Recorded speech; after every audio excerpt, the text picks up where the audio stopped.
এক যুবক বাপের বিরুদ্ধে আল্লাহ রসুলের কাছে অভিযোগ করছে। দুই হাতে কামায়, বাপ দুই হাতে খরচ করে। তাই এসব বলতেছে, ইয়া রাসূলুল্লাহ, দুই হাতে কামাই, বাপ জিজ্ঞাসা করা ব্যতীত দুই হাতে খরচ করে। আপনি যদি একটু বুঝাইয়া দিতেন। আল্লাহর রসুল বাপের কাছে লোক পাঠাইছে, যা ডাইকা নিয়ে আয়। তো যখন ডাকতে আসছে তো জিজ্ঞাসা করছে, অবেলা আমাকে কেন ডাকে? আল্লাহর রসুলের কাছে কে আছে?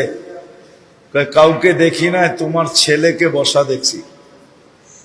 তো বাপের মনে গাইতে গাইতে আইতেছিল, মনে, ছোটে না কিন্তু, মুখে না কিন্তু, কি মনে মনে কবিতা পড়তে পড়তে আসতেছিল।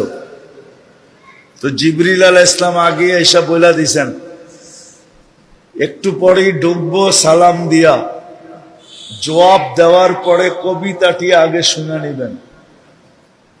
কিন্তু জিবরিল আলাইহিস সালাম এই কথা বলে নাই যে কবিতা শুনলে আপনারও বুক বাসবে, কেন আল্লাহ রসুল তো আব্বাকে দেখে নাই, ঠিক না? এটা বলে নাই যে কবিতা শুনলে আপনারও বুক বাসবে। আল্লাহ রসুল বলছে, কবিতা শোনাও। মান আখবারাক, আপনাকে কে বললো কবিতার কথা? আল্লাহ রসুল বলে, নাব্বানি আল আলিমুল খাবির, আল্লাহ জানায়া দিছেন আমাকে, বল কবিতা। তা আমি দুই একটা ছন্দের তর্জমা শুনাইতেছি আপনাকে। কবিতা অনেক লম্বা।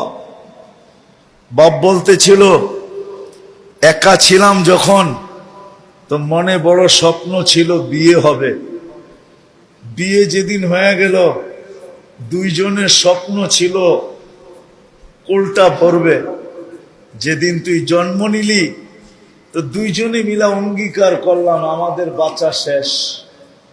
এখন আমরা বাঁচবো তো এই সন্তানের জন্যই বাঁচবো। মা বাবা কিন্তু সন্তানের জন্যই বাঁচে, ঠিক না? কি বলেন? সত্য তো?